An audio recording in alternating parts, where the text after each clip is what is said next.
Baik, di sini saya akan menggambarkan bagaimana membuat rancangan berbasis logik menggunakan pendekatan data flow diagram. Saya akan mempraktekkan, nanti Anda semua bisa mengikuti setelah saya selesai ya. Nah, nanti videonya bisa diakses linknya, supaya nanti bisa dilihat berulang kali. Ini caranya harus terinstall dulu. Pertama, kita pilih create model. Kalau untuk seperti ini, kita pilih create model. Nah, di sini ada banyak pilihan kategori. Business, Information, Application, Teknologi. Nah, kita pilih yang Information. Kita pilih yang Data Flow Diagram. Kita buat aja misalnya Data Flow Diagram CBD misalnya. Kita klik OK. Nah, muncullah jendela seperti ini. Di sini ada komponen yang digunakan. Tadi sudah saya sebutkan di awal, yaitu untuk data flow diagram yang paling awal adalah kita membuat konteks diagram atau diagram konteks. Diagram konteks hanya terdiri dari proses, external entity, dan data flow-nya. Nah, sekarang proses itu seperti apa? Anda bisa lihat di sini. Ini akan muncul icon proses. Nah, ada tulisannya proses tuh ya. Kita klik aja. Nah, berarti satu. Oke. Kemudian klik area bebas. Ini ada pointer. Nah, kita klik aja di sini. Kita tuliskan prosesnya adalah aplikasi atau gini aja. Sistem informasi CBT misalnya. Kita klik OK. Maka CBT ini sudah terbentuk sesuai dengan yang kita buat tadi. Ya, ini contoh saja penggunaan dari sistem informasi CBT. Nah, berikutnya kita definisikan external entity. Tadi apa saja? Yang pertama apa? Yang pertama, nah ini external entity yang mana? Yang kita lihat, kalau kita lihat external entity itu, nah, ini kan proses ya. Nah, kita lihat entitas. Entitas itu ada di bagian, nggak muncul entitasnya ya. Mana entitasnya ini? Kok nggak muncul? Atau kita lihat dari simbol aja. Oke, ya, oke, ya. Harusnya muncul di sini entitas, tapi nggak muncul di sini. Nah, external entity.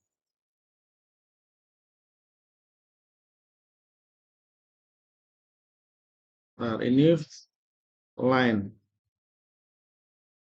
Bentar, ini harus ditambahkan ini. Kok nggak muncul ini?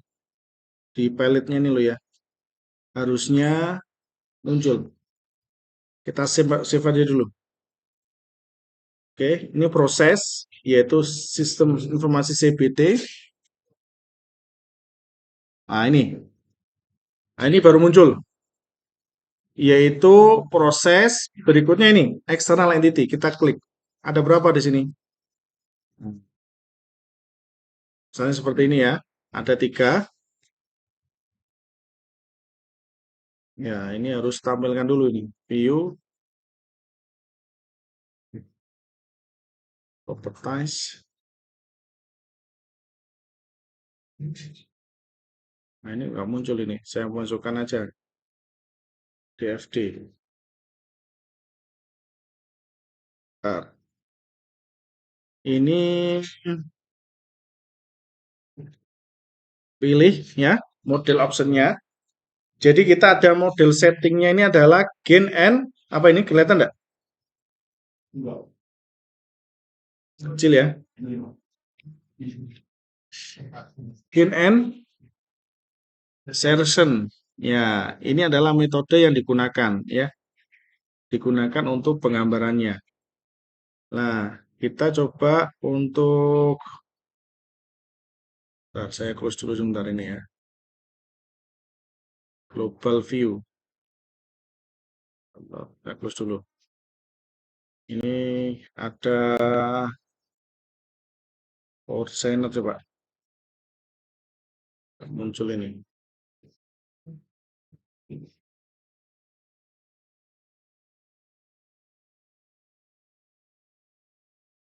Bentar, bentar.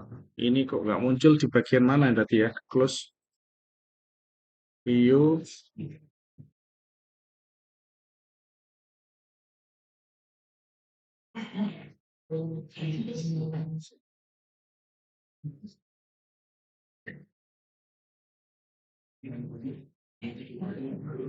Bentar ya, ini tadi saya close.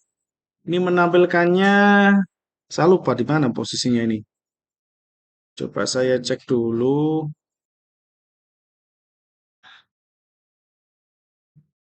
Simbol.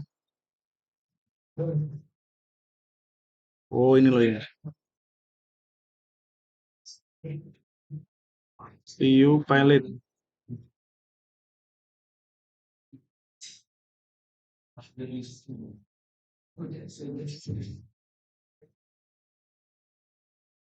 Bentar, bentar. Saya coba lihat dulu. Close sampai hilang ini.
Bentar, ini yang lainnya sudah berhasil install atau belum?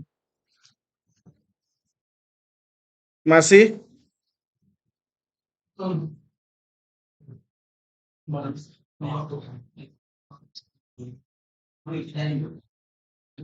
Bentar, ini kontrol.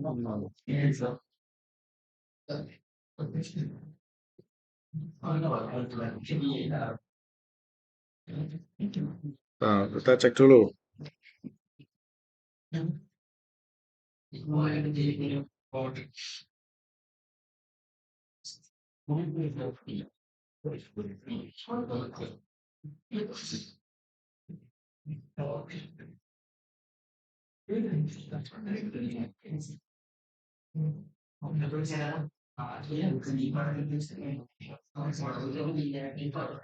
Pilot option.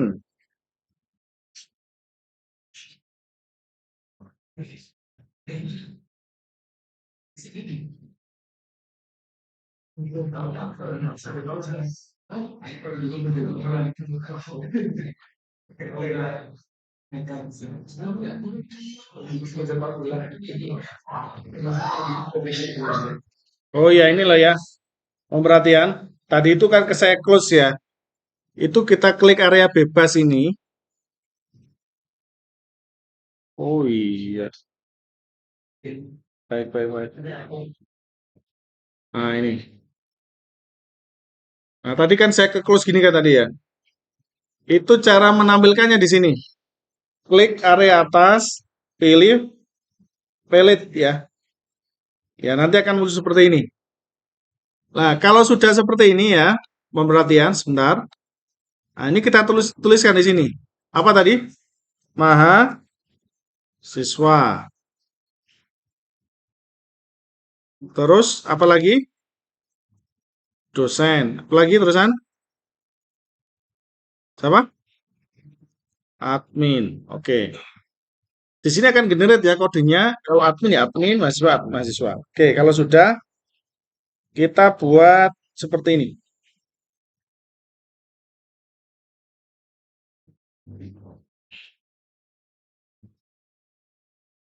Ya, gini. Ini disebut dengan proses ya. Kemudian di sini kita lihat ada data flow. Kita lihat valid dulu.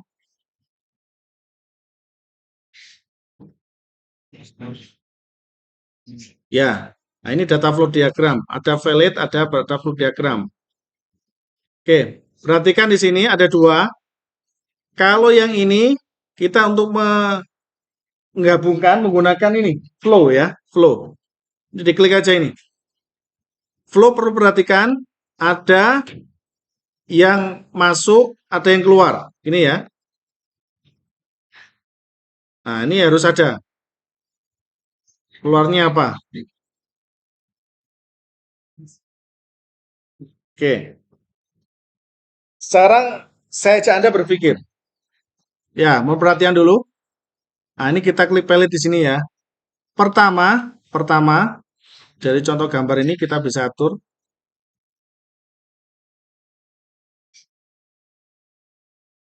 Oke. Kita dari external entity mahasiswa dulu. Kita klik kanan, model option, jangan lupa. Kita tunjukkan flow-nya ini, sorry. Kita lihat properties coba. Ya sudah.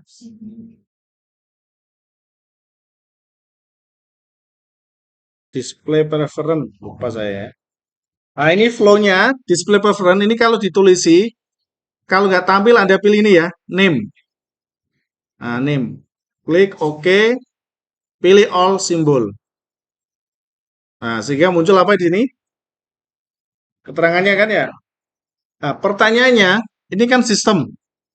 Mahasiswa ke sistem, itu logiknya apa kira-kira? Ya, kan masuk ke sistem dulu kan? Berarti apa? Memasukkan apa? Biodata mahasiswa. Kan gitu kan? Biodata mahasiswa. Masuk sini, sudah kan? Setelah itu apa? Diverifikasi kan? Yang verifikasi siapa? Sistem. Ini sebagai mahasiswa dia. Setelah diverifikasi, maka mahasiswa dapat apa? Hak akses ya. Ya, hak akses.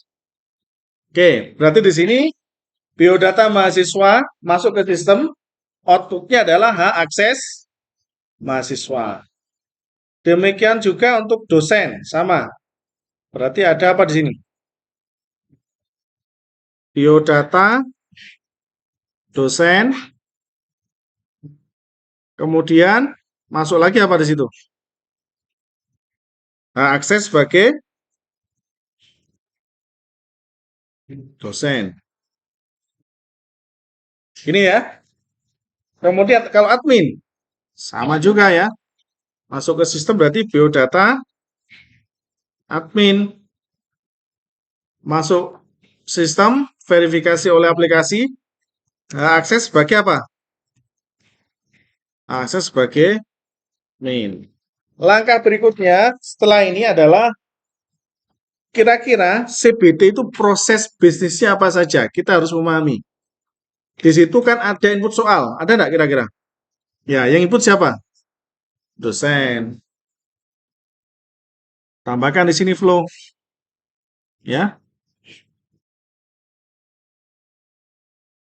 input dosen, terus diterima mahasiswa kan ini ya. Admin melakukan verifikasi kan gini. Sorry. Dari sini ke sistem. Nah, enaknya gini gambarnya ya. Dosen ke sistem CBT adalah input data soal gini ya.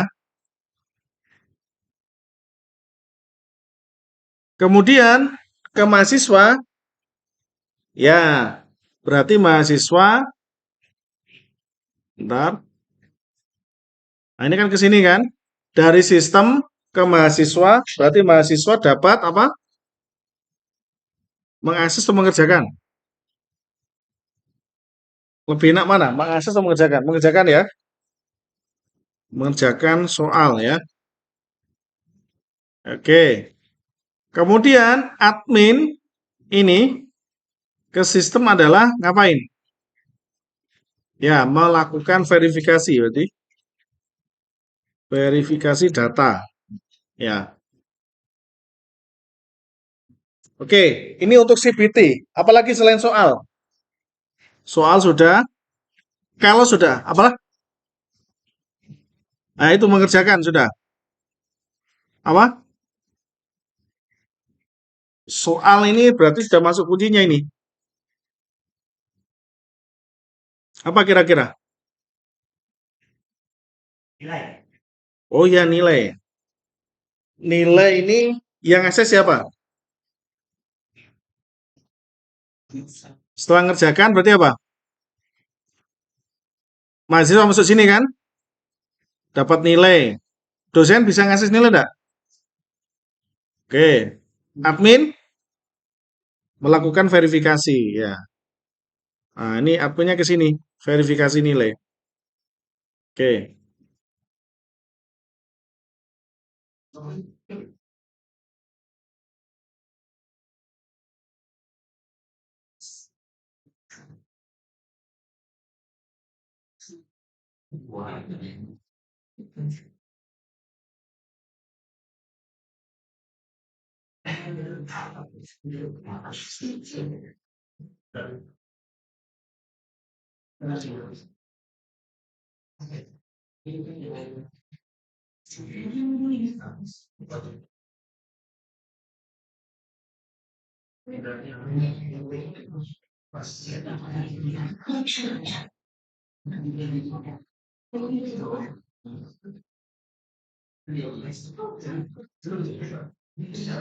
Ya, ini kita atur ya gambarnya.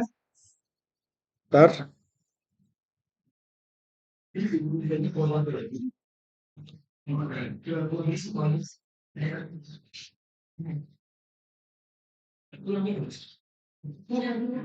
Kita tuliskan aja misalnya verifikasi nilai. Oke, mau perhatian dulu sebentar. Ya, mohon jangan ramai dulu. Mahasiswa ini berarti ngapain? Mendapatkan nilai. Gini ya. Sudah. Kemudian dosen laporan nilai ya. Laporan penilaian. Jadi dosen mendapatkan laporan penilaian dari sistem. Nah, misalnya mahasiswa ini lulus apa enggak? Nah, itu bisa diakses oleh dosen. Ini adalah contoh konteks diagram ya. Diagram konteks. Ya, ini. Itu sudah kita definisikan seperti ini. Berikutnya, kita membuat level. Kita anggap sudah selesai ini ya. Nah, nanti tambahnya nanti aja. Ini kita buat level 1. Caranya gimana? Klik kanan, pilih decompose, proses. Nah, maka akan muncul apa ini? Tanda plus kan? Klik kanan, open, diagram. Nah, dia akan muncul turunannya tadi. Prosesnya apa saja? Misalkan kita buat ada proses 1, 2, 3, 4, 5 misalkan. Nah, proses 1 ini adalah kaitannya dengan manajemen data. Kita klik OK. Yang kedua, manajemen soal. Nah, ini manajemen user aja ya, jangan data ya. Usahakan penamaannya yang spesifik. Apalagi? User, soal, apalagi tadi? Penilaian ya. Penilaian. Apalagi kira-kira? Apalagi? Tadi apa? Penilaian sudah. Apalagi? Laporan. Terakhir apa? Yang kelima kira-kira? Data sudah. User, soal, penilaian. Nah, ini berarti ada penjadwalan. Kan jadwalnya kapan kan gitu ya. Jadi level satu ini adalah eh, generate dari level yang nol tadi, yang konteks diagram tadi. Bagaimana? Di sini harus ada data store-nya. Misalnya untuk user, ini ada admin, ini ada dosen, ini jelas masuk semua ini. Nah, kita besarkan dulu.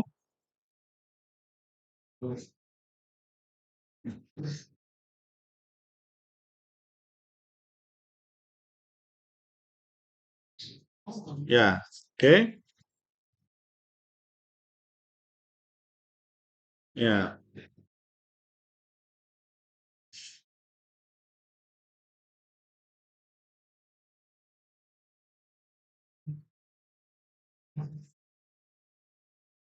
oke. Ini user dulu, Pak ya. Saya masukkan. Oke, user ini berarti harus ada flow-nya. Mahasiswa ke user, dosen ke sini, ini. Nah, kemudian harus ada data store-nya di sini. Data store ini dia meliputi tabel. Oke. Nah, seperti ini ya. Oke. Ini juga ada data store-nya. Kita selesaikan dulu yang satu. Manajemen user misalnya. Mahasiswa ke sini, tadi untuk user berkaitannya berarti berapa? Terkait dengan apa? Hak akses ya. Oke, kita masukkan aja. Hak akses sebagai mahasiswa. Ya, klik OK.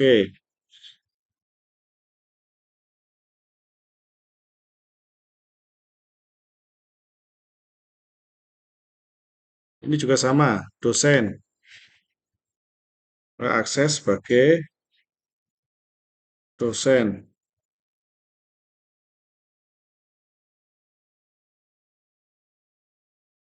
Berikutnya, hak akses sebagai admin.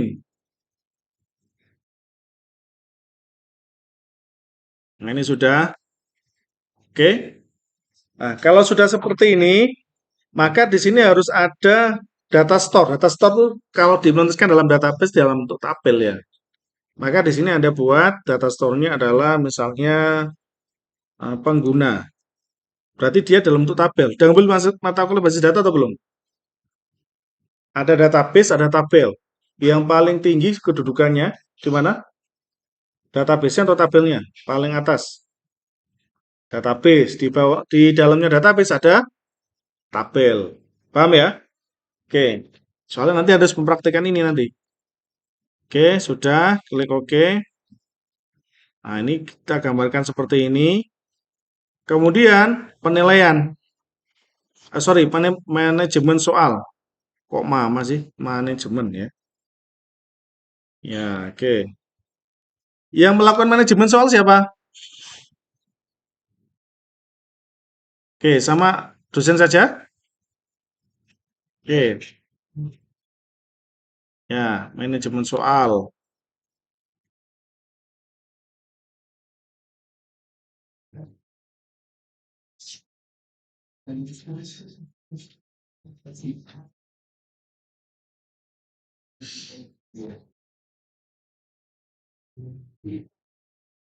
Ya, seperti ini ya. Sudah ada ini. Kemudian penilaian. Ya, berhubungan dengan penilaian siapa? Dosen ya. Berarti di sini dimasukkan ada proses penilaian. Berarti gambarnya bisa turunkan ke bawah aja ya.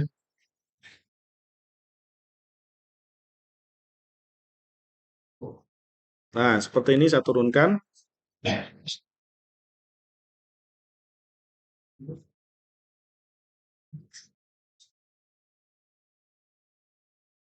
Oke, penilaian di sini saya tambahkan data store untuk penilaian.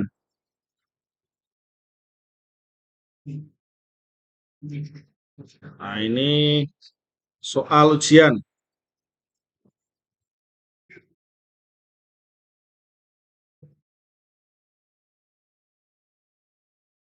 Ya, pembahasannya. Oke, ini soal ujian. Kemudian ini masuk dari penilaian ke soal ujian seperti ini. Terus juga dosen memberikan penilaian, mahasiswa bisa ngaksesnya. Ya, jadi perlu ada gambarkan seperti ini pula. Kemudian ada data jadwal. Nah, jadwal misalnya. Ini datanya. Ya, ini jadwal.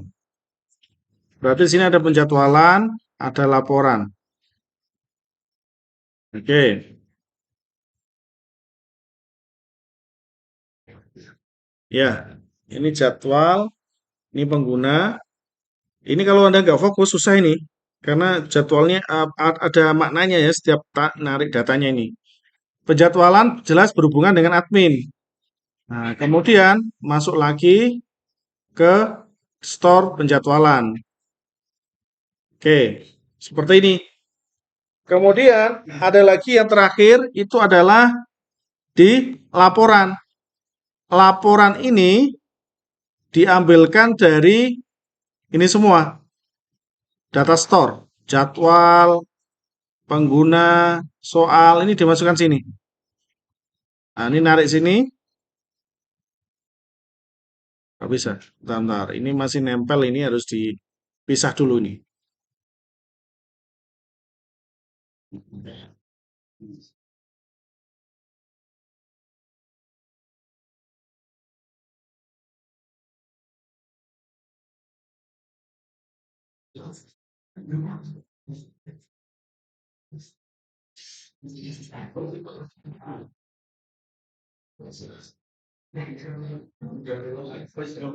Ya, boleh.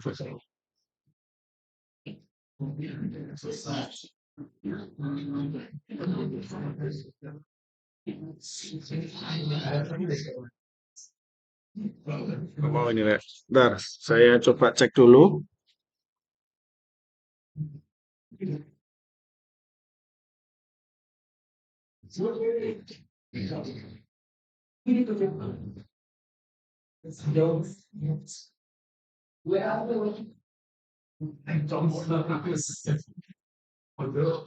Oke, ya ini sudah saya gambarkan ini. Sekarang kita labeli dulu. Mohon perhatikan dulu. Saya ingin menunjuk salah satu. Kira-kira Anda memahami enggak ini ya? Tuh, ini kok muternya gini ya.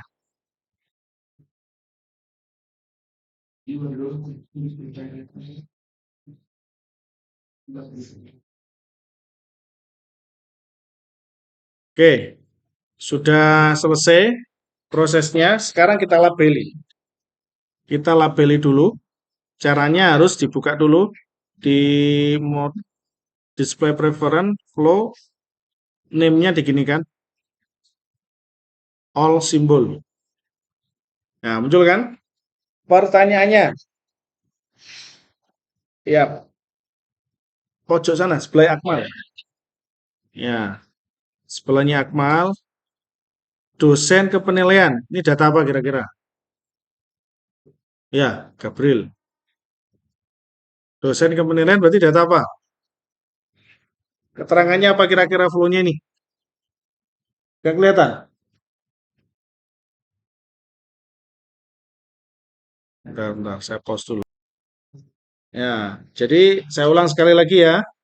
Misalnya di sini mau diturunkan yang manajemen soal, kita klik kanan, dekompos dulu, baru kita klik open diagram. Muncul seperti ini.